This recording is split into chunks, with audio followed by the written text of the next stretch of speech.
कड़े संघर्ष के बाद मिली जीत पर सिमरिया विधानसभा से कांग्रेस के प्रत्याशी अभय मिश्रा बोले, भय और भ्रष्टाचार मुक्त बना सिमरिया। मध्य प्रदेश में संपन्न हुए विधानसभा चुनाव के नतीजे घोषित हो चुके हैं। पूरे प्रदेश में जहां भाजपा ने रिकॉर्ड मतों से जीत हासिल की है, तो वहीं रीवा और मऊगंज जिले की 8 विधानसभा सीटों में भी 7 सीटों पर भाजपा की ऐतिहासिक जीत हुई है, जबकि जिले की 1 विधानसभा सीट सिमरिया से फंसी हुई थी। कांग्रेस प्रत्याशी अभय मिश्रा की जीत के बाद भाजपा के केपी त्रिपाठी ने आपत्ति दर्ज कराते हुए रिकाउंटिंग का आवेदन किया था, जिसके बाद इस सीट पर रिकाउंटिंग हुई, लेकिन नतीजा वही रहा और ये सीट कांग्रेस के पाले में गई। ये सीट रीवा जिले की हॉट सीट मानी जा रही थी। बता दें कि कांग्रेस प्रत्याशी अभय मिश्रा ने इस सीट से 637 वोटों से जीत हासिल की है। आपको बता दें कि 14 पोलिंग बूथों पर हुई रिकाउंटिंग के बाद रात 10 बजे जीत की घोषणा की गई। अभय मिश्रा के कार्यकर्ताओं ने विजय जुलूस निकाला। बता दें कि हमने एग्जिट पोल के दौरान ही सिमरिया में कांग्रेस की जीत की बात कही थी और आखिरकार सिमरिया में कांग्रेस का परचम भी लहराया गया। माँ राजेश्वरी, माँ ललिताम्बा, माँ सर्वमंगला माता की जीत है जो हमारे घर में विराजी हुई। जनता भय भ्रष्टाचार की जो मेन था, हाँ। क्या लगता है किस तरह अति सर्वत्र प्रजेत प्रकृति काम करती है। कहीं ना कुछ इनका कुछ ऐसा रहा होगा और मेरे अंदर की नियत में कुछ ऐसा रहा होगा कि प्रकृति ने अपना काम कर। अब उसके हाल तो मैंने ही देखा है, उसको बयां करना बहुत मुश्किल है।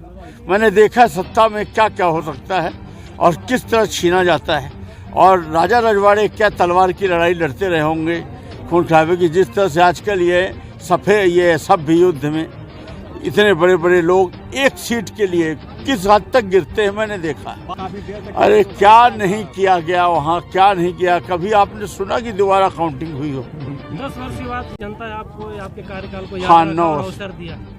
मेरा उस समय का जो काम था सिमरिया का, और जो देखिए मुझे पहचान सिमरिया ने दी थी। मैं कुछ भी नहीं था, पैसा वैसे तो बहुत लोग कमा लेते हैं, लेकिन मुझे जो भी पहचान मिली थी सिमरिया से।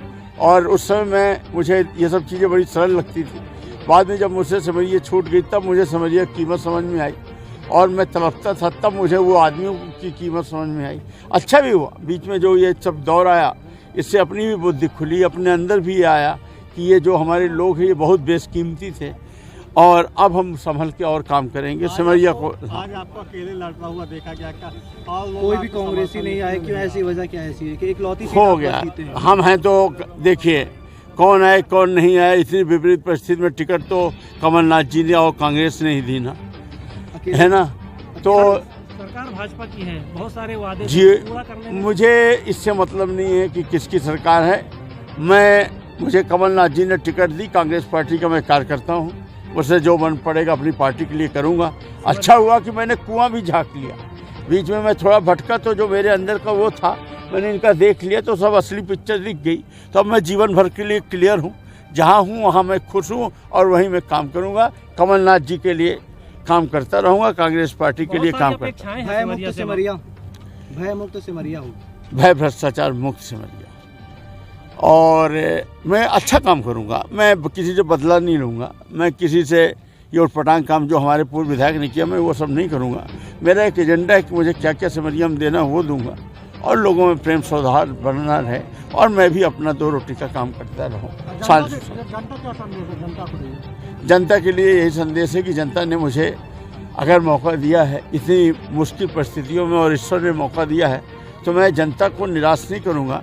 मेरा आज भी 900 साल बाद भी जनता के बीच में मेरे टाइम का किया गया काम ही तो मुझे खड़ा कर दिया। तो मैं इस बार और अच्छी कोशिश करूँगा कि ऐसा कुछ व्यवहार करूँ। पहले और कमियाँ थी, लड़कपन था 10 साल पहले जो है, तो वो गलतियों को बचाऊँगा और क्षेत्र के विकास के लिए अच्छे मन से काम करूँगा, किसी से दुर्भावना नहीं। और वैसे मैं जाति पाति बदलाव काम नहीं करता और मुझे कुछ अच्छा करना है ताकि सिमरिया हमारी ग्रो कर सके। रीवा की सभी 8 विधानसभाओं के लिए मतगणना की जो प्रक्रिया है वो संपन्न हो चुकी है और जैसे कि आयोग के निर्देश से सवेरे 8 बजे से प्रक्रिया शुरू हुई है, जिसमें सभी जो विधानसभाएं हैं उनमें पहले पोस्टल बैलेट का काउंटिंग शुरू हुआ और उसके बाद मशीनों की काउंटिंग, और जो नियम थे उसके अनुसार कार्रवाई करते हुए सभी रिटर्निंग ऑफिसर्स ने अपने अपने ऑब्जर्वर्स की उपस्थिति में ये मतगणना की प्रक्रिया संपन्न की है। और जो नवनिर्वाचित जनप्रतिनिधि प्रतिनिधि हैं जिनको बेसिकली इलेक्शन में रिटर्न घोषित किया गया है, उन सभी को प्रमाण पत्र भी जारी कर दिए गए हैं। सिमरिया में क्या इशू है? सिमरिया में अपनी काउंटिंग काफ़ी देर तक चली है, क्योंकि हर राउंड में आराम से काउंटिंग हुई है। कई सारे डाउट्स थे वो क्लियर किए गए हैं और दोबारा से पोस्टल बैलेट की पुनर्गणना और कुछ मतदान केंद्रों के पुनर्गणना हुई है, तो वो भी संपन्न हो चुकी है। वहाँ भी जो कैंडिडेट हैं उनको विजयी घोषित किया जा चुका है और उनको प्रमाण पत्र भी जारी किया जा चुका है।